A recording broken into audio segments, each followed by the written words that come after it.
Bella Padilla, napakasaya ng naging 33rd birthday celebration kagabi sa BGC. Bago ang lahat, huwag niyong kalimutang mag-subscribe at pindutin ang notification bell para maging updated sa ating mga susunod na videos.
Ayon nga mismo kay Bella Padilla, ay nagpapasalamat siya para sa kanyang malalapit na kaibigan na nakadalo kagabi sa kanyang birthday party.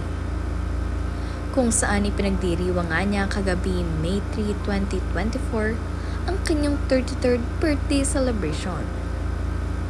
Makikita nyo nga na sobrang saya nitong si Bella dahil ayon nga sa kanya ay ito ang kanyang kauna-unahang birthday celebration.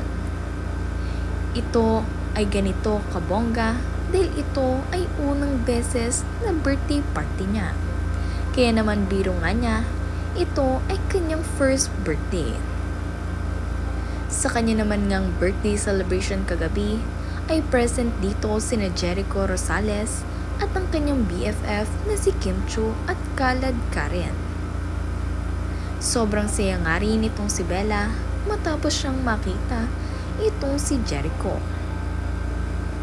Marami nga rin sa mga netizens ang napapatanong kung nasaan ang kanyang BFF na si Angelica Panganiban dahil nga kulang ang Becky kagabi dahil si Kim Chiu lamang ang nakapunta rito.